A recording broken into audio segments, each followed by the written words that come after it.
Yeah, no, I mean, so welcome everybody. Thank you for joining in. I know there was a lot of interest in this particular topic. So I know it's maybe not the best or maybe the best topic during the summertime when everyone's on leave or vacation, but it's an important topic nonetheless to talk and get ready for the fall about how we're all dealing with toxic workspaces. And so we're really excited to be able to hear more and to learn about how we can navigate these tough spaces that we're in. Right. Thank you. I think it's one of the topics that I'm trying to not do it like the old people who normally do it in the PowerPoint presentations kind of vibe. I would like to do this in form of a chat. I hope that's okay. Yeah. Yeah, so I don't know. I don't know why I'm tense about this. Okay. I think Zahara Stream is doing really an amazing job. Really honored when you approached me for this conversation, because it's a conversation that I feel longest time should be an ongoing conversation. I think it's one of the things that affects everybody at work and everyone who identifies as a millennial. And I think when I settled for this topic, challenges facing millennials in toxic workspaces, I felt like it was such an important topic, as much as it was one of the very scary topics to talk about, because I know the backlash that could come when I address some of the issues that I'll address when you talk about challenges in toxic workspaces. So I think for today, we'll discuss who we are, toxic workspaces, what we do, what toxic workspaces are, why they exist. I'll address millennials at work. Then I'll quickly move to challenges facing millennials in toxic workspaces. I'll probably highlight a few coping mechanisms and strategies. Then I'll also talk about our various programs and the way forward for toxic workspaces. And then I'll open the session up for Q&A. I plan to do this as quick as I can and as brief as I can, so that I could give room for anyone who would like to highlight anything that we talk about today. So if everyone is ready, I think I'm ready to start. Okay, so first, let me introduce myself. My name is Kang'ethe. I'm a journalist by profession, but at the moment, I think I advocate for workers' well-being. I'm the managing director of a social enterprise called Toxic WorkSpaces that addresses issues in toxic workspaces and is committed to transforming the mental health of workers in and out of the workplace using a well-being approach. And so I focus mostly on millennials. So that's who we are, and that's who I am. So what we do, as I have said, we address issues in toxic workspaces and aim to transform the state of mental health of workers in and out of the workplace. So let me quickly talk about the 5 essential elements of who we are and what really matters to us as human beings. So the 5 essentials that we address at toxic workspaces are career, social, financial, physical, and community well-being. So that's what makes up the whole person well-being approach that we've been using. I hope that's okay, and I hope I'm not speaking too fast. I hope everybody is with me. Let me quickly address what are toxic workspaces. So the definition I really like to use is toxic workspaces can be defined as any job where the work, the atmosphere, the people, or any combination of those things cause serious disruptions in your life. So that's how I'd like to address toxic workspaces. And then I don't know if anyone is ready for this, but I want to address why toxic workspaces exist. One, I've come to the conclusion that toxic workspaces exist because of the behavior of people within a company, for example. It can be an isolated case or a widespread fever within a specific company. It's a conversation not many people have openly because of the culture of silence that is driven by power and control at work. And victims of who find themselves in such positions, especially millennials, of low power, like you find the perpetrator mostly is someone in high position in power, and that's why this toxic workspaces continue to exist. Because let's say, for example, your manager is a bully at work. There's no way you can address that without looking at the power dynamics, because mostly it comes out as an issue of control. So let me address quickly now, move to millennials at work, and say, let me just read something that I found very interesting. Even though people have different opinions on millennials' age range, most research define millennials as people who are born between 1977 and 1995. So we've always had this discussion about who are millennials. Everybody thinks millennials are people between probably 25 to around probably 35. And clearly we keep conflicting about that. But now when we generally talk about millennials at work, I think the people born between 1977, and 1995 qualify as millennials. And up to that, I think now let's go to one of my main interesting, or the key focus area of this session today, which is addressing challenges facing millennials in toxic workspaces. So to be honest, the discussion about millennials seems to always be one-sided. And this is a conversation that I've always had an issue with, because among the most common stereotypes related to us millennials is lazy, impatient, we're called job hoppers, which is true, yes, but there are reasons behind that. And we're also told that we're short-sighted. We don't see the bigger picture, or we don't see the future. But then, what about the other side of the debate? Where is the voice of the millennials in all these accusations? No one really addresses that. And so that's what this session seeks to address. So let me say, when I want to talk about the voice of millennials in this debate, I want to say that let's admit, the average workplace presents certain challenges that are common and unique to different millennials, whichever part of the world that you are. So some workplaces identify as toxic, and this causes millennials to be patient, because we are a generation where I think something is not working out for us, we know to flee as fast as we can. And so we become frustrated, desperate at times, and impatient, because the illusion that there are safe spaces continues to be another controversial debate, where you go to work and you're told, this is a safe space. I tend to disagree with that. So we sometimes this debate exists. I don't know whether we can ever find a conclusion to this debate of millennials at work and they're lazy and they're not lazy. I don't know if any one of you has been through such a challenge wherever you work or where you've ever worked. And I don't know if you've ever felt like your voice doesn't matter. You've ever been gaslighted to a point that you think, maybe I'm the problem, maybe I'm asking for too much at work, or maybe I am too impatient. Probably I should follow protocol of the way things were done here. I don't know anybody's experience as of now, but I tend to get to that much later. So I highlighted a few common challenges, and I'll highlight them as one.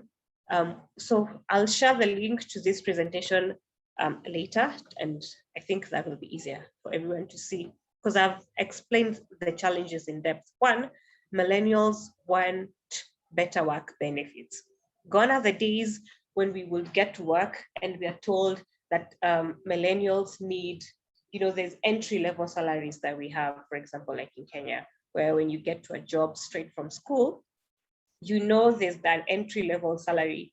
At the moment, I think we believe we know our worth, and there's no way you can gaslight millennials to take a salary that is less because of the protocol of how things have been done at work. So at the moment, I think millennials are more aware of the benefits that come at work. And if you look at companies that have very interesting and unique packages, they have packaged their work and their JD too. Probably they have paid vacations, they have flexi workplace, they have probably, you can work, the policy of work from anywhere or work from home. So those are the things that, the benefits that probably attract millennials in the 21st century, and probably one of the things that the boomers are really against. So challenge number 2 is millennials aren't huge fans of the traditional work week. I am not. I believe, and I say this once again, no one can be productive from 9 a.m. to 5 p.m. Let's not lie to ourselves. We millennials work flexi hours. We want to know, if I get this job, will you allow me to just deliver my work? Can I work from home? Can I work from anywhere? I don't have to really follow the 9 to 5 p.m. traditional way of work. And so when I say we feel like we can be productive probably for 4 hours, and then we can go and live life or probably rest and recharge enough for tomorrow. So that's one of the challenges that millennials continue to face, because the people in power continue to believe that you have to work 9 to 5, probably you want to see the value for their money, which is extreme, excuse my French, bullshit. Challenge number 3, most millennials don't make enough money. Once again, they say we lack experience or we lack opportunities, and then you give us, this is what you have, you're gaslighted to, you're the one, at least you have a job. I believe at this point, millennials know what they're worth, spending much time in school. They get to jobs and they feel like they want to be paid what they're worth, which is really a struggle between them and the boomers at work, who believe you have to fight for your salary, you have to fight for a promotion, almost like you have to beg for it. And I think that's another challenge that I think needs to be addressed moving forward. Like, I don't really have to prove my worth for years. If I believe I have the experience better as a millennial, if you can pay me my worth, then I am okay. If not, then I can bounce. Challenge number 4, millennials are not given enough freedom. What do I mean by that? I personally do not like being micromanaged at work. And I believe so many people my age do not like being micromanaged. We seek independence in problem solving, and baby boomers also do not trust millennials at work. So you don't give us freedom. Everybody looks like they're chasing you. They don't believe you can do this. You have to keep, like, I believe they have a template that they've been using that's very traditional, and it affects the way we work. So if you don't give millennials that freedom, first, they become enablers of toxicity at work. So they make your work also very difficult as a boomer or as a manager.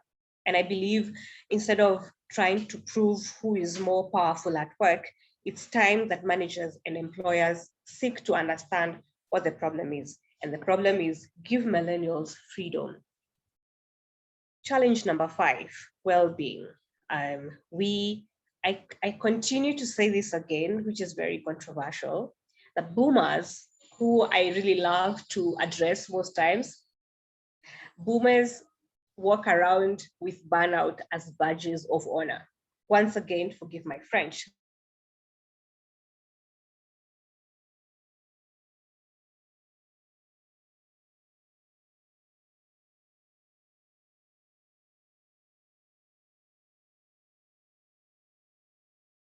We find things like, I don't believe in work-life balance, but I believe we can at least find a balance at the middle somewhere, where I don't really need to work full time, and I need a life, and I have a life too. So research has shown that 93% of employees, especially millennials, struggled with their well-being from 2020. And most of this is really affected by the pandemic, because if you look at, we moved work home. So it's like we work where we live. And so most of us started feeling, what can I call it? We became disconnected to our colleagues. We became more connected to our devices. We are always on. And I don't think our bosses give us time to recharge and recharge because we're expected to be always on. And I feel like job insecurity also has caused much more stress because you're always working on eggshells. Do I have my job today and tomorrow? Am I the easiest person to let go at work? So if you look at the well-being at the moment of millennials, the biggest number, millennials are the ones who are really affected. And I believe this is a challenge. And I believe that employers could take this seriously moving forward. Challenge number 6, communication between teams. Well, we are a generation of people who believe we need to be addressed with respect. We also, I don't know the question, if I can throw this question around. Do you communicate effectively with your teammates? Do you communicate well with your boss? Or do you feel like you have to use specific grammar or tone of voice when you're addressing your boss because you don't want to look like you're rude? Do you have to also, is there that dynamic or where you use a common language, or do you use different languages based on who you're addressing at the workplace? And so I think currently 71% of employees do not feel like they're engaged with their employers or their fellow colleagues. To be honest, 71% actually of employees do not read or engage with company emails on content. I don't know if their content is full of no content or it's full of weird tones and demands and all, but I don't know that communication gap. For me, even my experience in my previous workplace was a challenge where the tone of the voice of emails really made me walk on eggshells because probably of how you're addressed as a junior person at work. And your boss believes because he's the boss, he can actually just use any word that he'd like. So another challenge you find, millennials really don't, especially the young ones, they don't really engage well with people at work who are of the older generation. So communication is still a challenge, even in the 21st century. The final challenge is digital, the always on culture. This is one of my favorite challenges because we're struggling to leave work at work, especially millennials.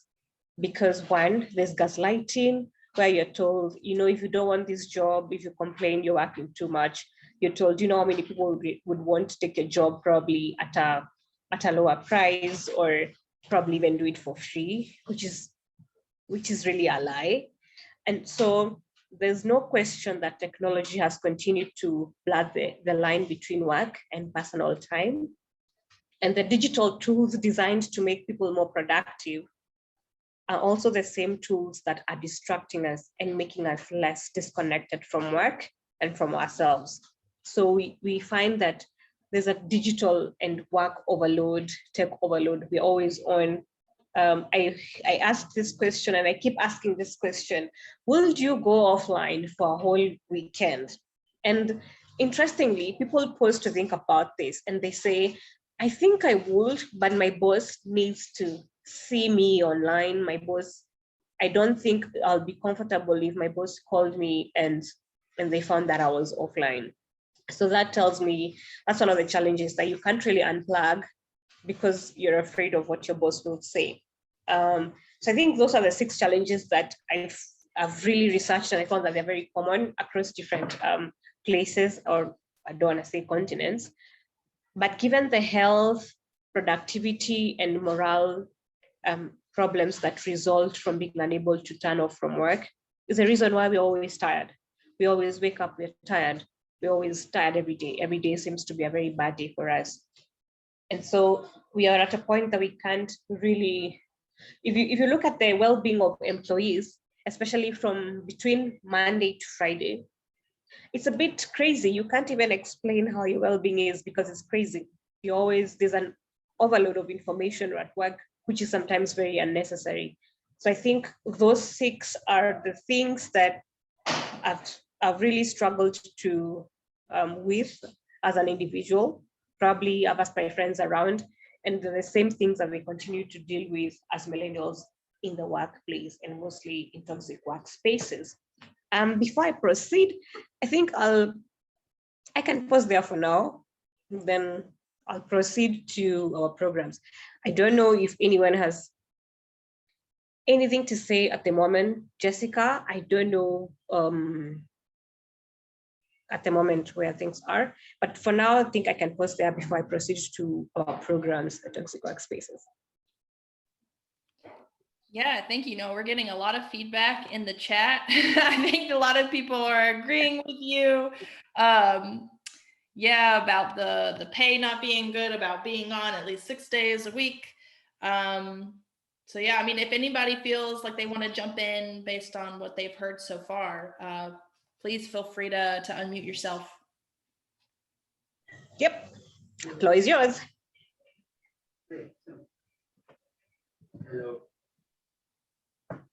Or should I throw this to Annette? And I'm like, Annette, I can see you online. Please. I knew it. Hello, Shikul.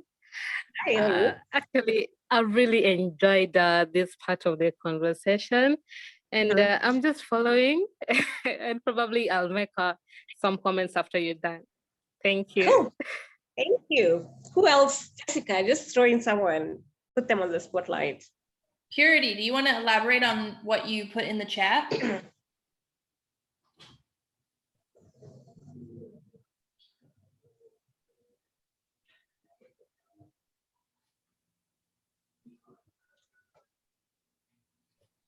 Is she on?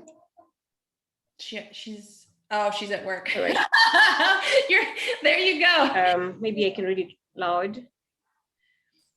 Anybody else want to jump in about an experience that they've had? Sorry, tell your boss I said hi, Purity. Hi. Hi, can you hear me? Yes, we can hear you.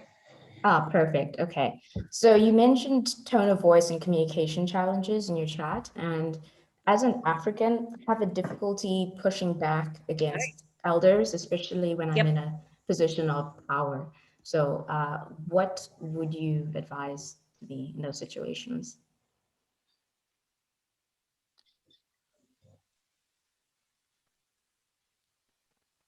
So as a younger millennial, if you have, colleagues that are a bit older and they have a wrong approach and you want to correct that, and you are, kind of younger than them, how do you effectively, speak to them in a way that they understand and that is not disrespectful?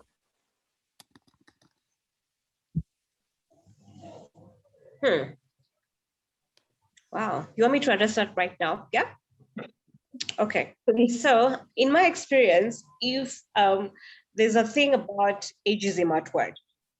So ageism at work has been one thing that, as much as we try to find strategies on how to address people who are older than us without sounding disrespectful, at the same time creating strict boundaries, I believe there's a way we can stand a common ground. I say this: if you feel someone is disrespecting you because you want to also have a record of that, kindly email them and say, I'd like us to have a chat about this conversation because I feel like you are kind of disrespectful. I feel like your tone is a bit harsh.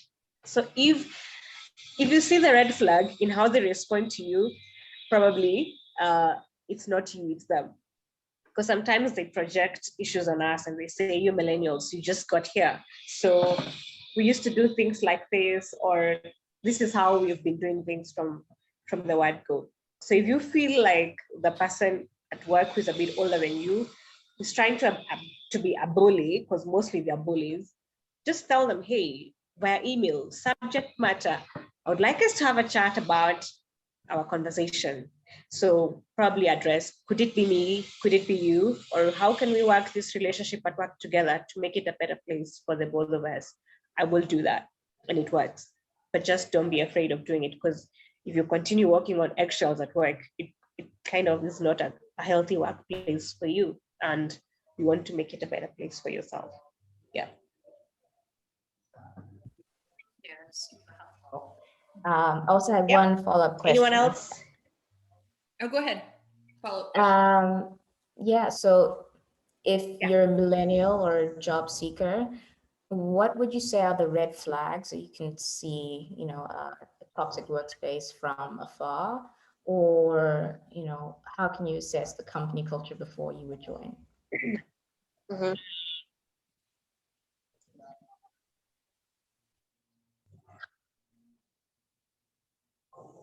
Okay, I'll say a very controversial thing. One, I'm against things like Glassdoor reviews. I know I'll get a backlash for this somehow, but it's true.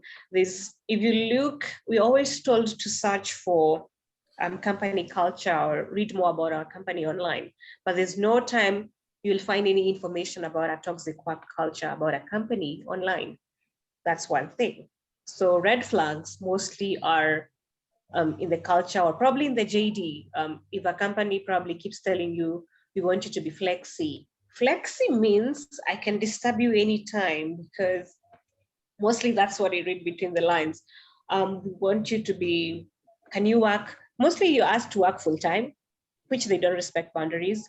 You can also ask about flexi hours. Do they allow that? Do they allow you to work from anywhere or work from home? So if they say no, we'd like to see you at the office, sometimes that's a red flag. Also a red flag, company culture. We are a family. Bullshit. Lies. There's nothing like a family at work. We're here for the money. I believe people who say that want to woo you into this idea of we are one.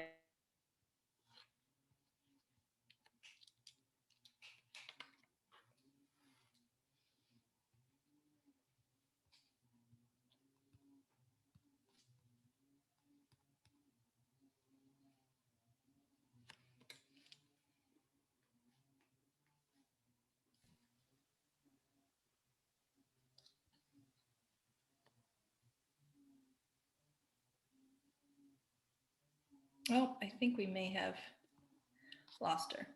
I'm laughing because these are literally, I don't know about all of you, but these are some of the things that I've heard directly. So that's why I'm laughing. Sorry, I don't know what happened. It can't be me.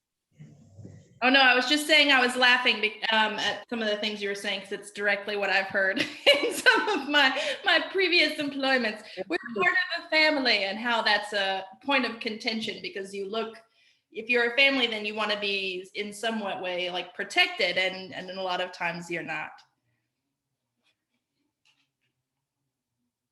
Exactly. And you're also bullshitted into this idea of, you family, we're doing this together, and we're not. So there's a joke I like to make about like red flags. I don't know, it's going to sound wrong, but I keep saying you cannot talk to a problem about the problem. I don't know if that makes sense. You can't talk to the problem. You can't talk about a problem to the problem. If your boss is the problem, you can't address the problem with the problem. And I've struggled with that for a long time. But I hope I've addressed the issue of red flags. Common red flags could be their family, available flexibility. I think those are among the red flags. Any other question before I proceed? I will jump in to say that. Or should I just proceed? I will jump in to say that while Glassdoor doesn't always talk about the culture, if it does, which sometimes you'll be surprised, some of these bigger organizations, people do point them out over time. And if people are willing to go out of their way to point out these things, you better run because it takes a lot of courage for people to speak out. And even if it's after they're gone, that could still affect the reputation, for other jobs. So if people are at that point where they're just really throwing red flags out, run for the hills. I've learned this from experience, just to throw that out. And also, I know you'll probably get into this as well, but, HR, and I don't know if other people have run into this, because I have in the past from other jobs. You have to understand that HR is there for the organization. They may say that they are there for you, but at the end of the day, they are there to protect the interest of the organization. So anytime that you feel uncomfortable from a coworker or for a boss, I implore you to get these conversations in writing. Because at the end of the day, he said, she said, they're always going to side with your boss or your whoever is more senior. So having these things in writing that you can point to protects yourself. So if somebody asks you to go into like, oh, let's talk about this, come into my office, let's talk about this, have someone in the room with you, state that you feel uncomfortable, or ask that you have an email follow-up of what you said in that conversation. Trust me, it'll save you a lot of heartache down the line. Yeah, I think when I joined the workplace, somehow I thought the HR was my friend. I don't know why. Probably they sold that idea that the HR is on your side. If you need anything, you can come to me. That was a lie, big lie. I fell for that, by the way. Bad mistake. I learned my lesson. The HR is always there to protect the image of the company. And probably that's why if you do anything like come out there and say, this job is toxic, mostly they will end up terminating your contract because they're trying to protect the brand of the image. And you think the HR was on your side. About Glassdoor culture, let me say this. This is the most, I don't know, it's going to sound wrong, but it's the truth. So when you look at exit interviews for most companies that have that, so they ask you, are you exiting the workplace? So you fill a form. Sometimes you want to be as blunt as I could be and say everything. Like, this job was, my manager was rude. You have to key in all that. But if you're a curious person also like me, you'll also ask for the final report from them after you submit. And if you look at both reports, they're different things. So ask yourself, which review actually goes out there? Is it the one that I submitted or whichever? So they actually said, like mine, they actually said, this is what we think you meant, this is not what I meant. I meant this is not what I meant. But anyway, according to them, they understood this is what I meant. So when you look at reviews, sometimes they also want to, they don't, as you've said, they don't talk about the culture. You cannot find the culture of a workplace online. You cannot find it on our website, on the things they tell you to read about the company. So like one of the programs we are launching at Toxic WorkSpaces is a program called the transition program, where when you leave the entry level between leaving school and entry to workplace, it's a course or a program that aims to equip people with what, like actually just to prepare you for a toxic workplace. So this is what you will find. So the training is more equipping people with real hands-on, with case studies, probably personal experiences of what to expect when you get into a toxic workplace. Because I don't know if anyone on call right now has been trained before you go to a workplace. You have anyone to hold your hand and tell you, this is what you expect in a toxic workspace, or this is how you maneuver a toxic workspace. So we want to fill in that gap and offer this program. I know it's going to be crazy. It's going to be fought upon because it's going to be as raw and as dangerous and as crazy as it could be. But I feel like it's important because if I had gone through such a training program, I believe I'll have probably handled things in a different way than I did. And I must admit, I didn't know how to maneuver a toxic workspace. So in a way, I became also an enabler of a toxic work culture because I turned into fight and flight mode. And so I became a toxic employee because I also tried to protect myself. So as much as we talk about toxic work cultures, do we also sit and reflect about who we are as people? Are we the enablers of the toxicity at work? Do you make your life difficult or work difficult for others?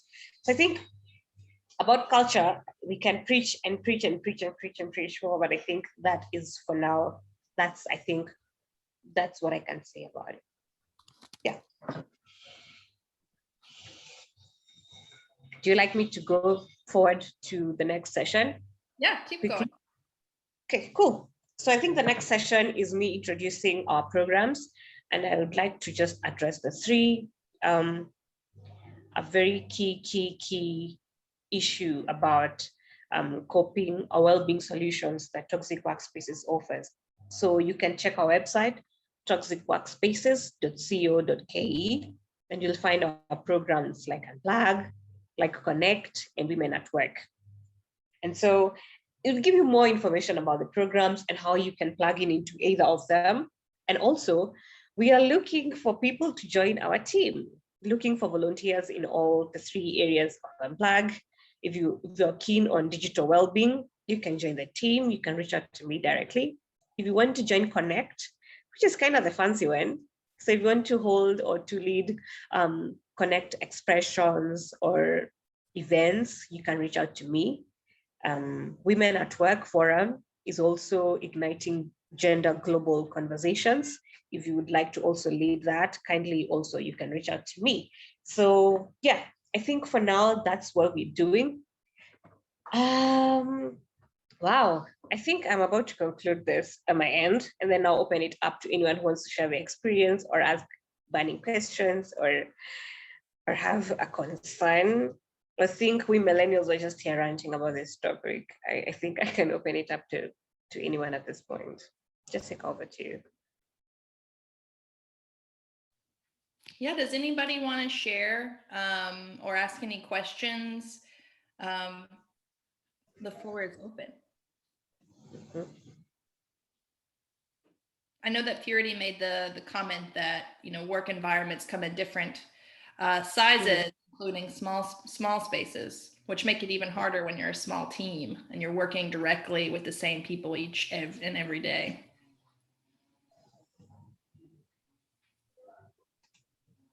Annette, she said she'll do this at the end, so this is her time to speak, or she can forever hold her peace. I can come in. Thank you very much, Shi. Actually, you know, when it comes to this topic of toxic workspaces, you know, I always have a lot to say as someone who has been in very toxic work environments and someone who has been job hopping. The way you say the millennials love to job hop. I think it's because when you get a job that doesn't give you what you really want and doesn't support you, that's when you find yourself, you know, job hopping.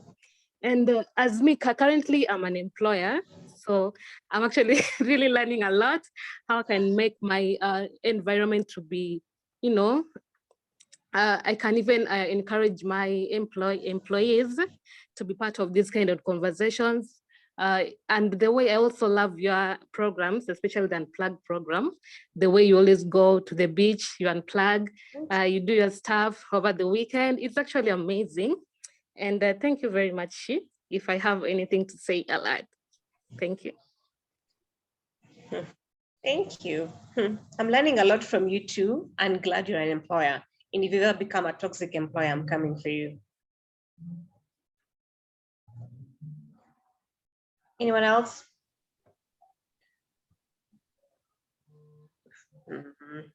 Anybody else want to share?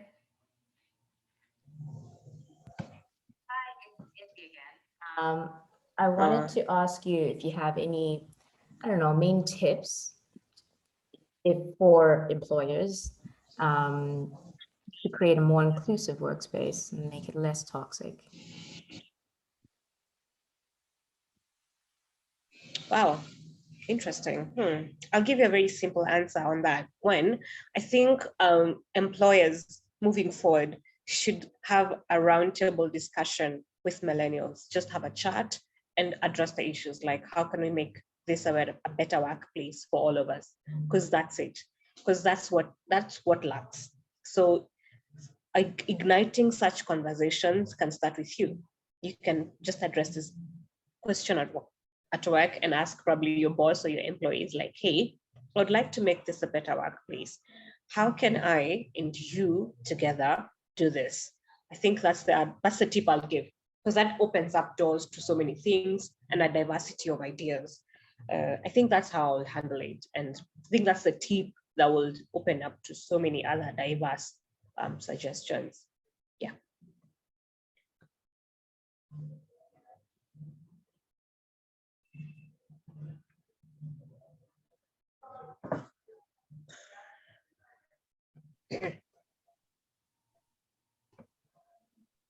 You know, I will say, I'll jump in and say that one of the experiences that I've seen, having worked in different sectors, is that different types of sectors and what you're focusing on, you know, whether it be if you're looking at human rights or gender equality or, you know, STEM or like any of these different sectors, there's some commonalities, but there's also some differences in how some of this toxicity emerges. And I think if anyone else has kind of started dipping their toes in the water of like what areas they're interested in research or advocacy, I mean, you'll start to see that. And it's an interesting way that it manifests. And I'll give an example. You know, I started it, and every sector's got their problems. Don't get me wrong. Everybody's got issues that they can work on. But when I started in like human rights and conflict, you know, resolution, and then I moved over to gender equality, it's a huge shift in problems. In the gender equality world, because you have a lot of powerful women who have, you know, come from the ranks of, you know, some of these really male dominated spaces, and they've, you know, risen through these ranks, there's a lot of toxicity that is trickling down. Instead of having the mentality of, okay, I'm going to help these younger women so that they don't have to go through what I just went through, it's really just replicating what was there, the patriarchy that was there before, of how these men were, you know, not making the spaces more inclusive, and now the women are doing the same. So that's just like one kind of avenue that I've seen in this space, more so than, you know, spaces that are more inclusive, where you have people from all kinds of different backgrounds. But yeah, that's just something I've seen.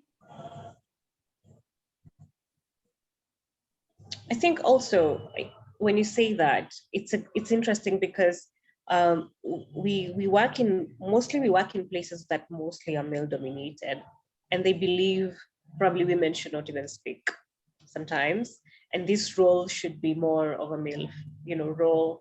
Women shouldn't be aggressive at work. If you're aggressive, there's a kind of a stereotype that you placed. You're told you're trouble. I used to be told I'm trouble because probably of asking hard questions, or you're asking, so why am I doing this and I shouldn't do this? And you're told things are done like this here. And probably that's a thing that makes it really hard for millennials. I say this, I know it's very controversial. If you feel like your job isn't good enough for you, you can hope. I mean, at the end of the day, it's about you. It's about you. It's not about what people say about you. There's nowhere that you will go that you'll feel that you'll be branded. You hope jobs. You know why you're hoping jobs. I mean, at the end of the day, I'm glad I actually hoped lots of jobs, because I look back at the skills that I've gained from different jobs, and I believe I wouldn't have gained that in one job. So I say hope all you want. Leave boomers and their beliefs of you look like you can't, you know, you don't look employable by hoping. I'm like, you look like you don't like a lot of experience, because if you want to learn out there, and there are opportunities for you to learn. So I don't know, moving forward, I'd like to see a workplace that is inclusive of millennial voices. Moving forward, as I conclude, is I'd like to see a space where millennials feel safe at work. I'd like to see a place where millennials feel, yes, we can't talk about these issues at work, because the issues at work won't go away. But I believe, and I hope that millennials know that they're not alone. We're all in this together. We're all probably struggling with the same things everywhere, every day. And having a community of people like Connect that we have is believing that we all are connected by one thing, work. And knowing that someone has your back, no matter where they are, and knowing that you're not alone and you're not crazy. Whatever you're going through at work is not you, it's just a toxic work culture.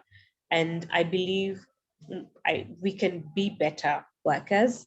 We can be better employers, like Annette. I don't know if she never said if she has any openings for anyone like that. I believe, and I hope that she's one of the amazing people who are doing amazing things in this continent. And I'm looking up to her a lot. I know that's a lot of pressure, but yes, I can proudly say that. So it's been an amazing session on my end. I know time is running out, and I believe and I hope that I've impacted a life. I believe I have addressed the challenges that probably we can relate to, either one or two, three or more of the issues. And I'm looking forward to more sessions like this. And thank you so much, Jessica, for working with me through this. I was really tense, but thank you for making it all easy. Thank you. And yeah, also just to say, you know, your colleagues that you're working with, they're all experiencing the same thing that you are. People don't talk about it, but as soon as you open that door, you're going to find and actually have that conversation. You're going to find that everyone feels the same. And there's so much solidarity when you're together and you're able to make it through it together. So, I mean, the biggest also, another really big thing, don't let your job make it so competitive where you're not talking with your coworkers, because they're doing that to divide you. They're doing that so that you don't talk about some of the same things that you're experiencing. I see that a lot. It's just like a divide and conquer. So don't let them do that to you either. Great.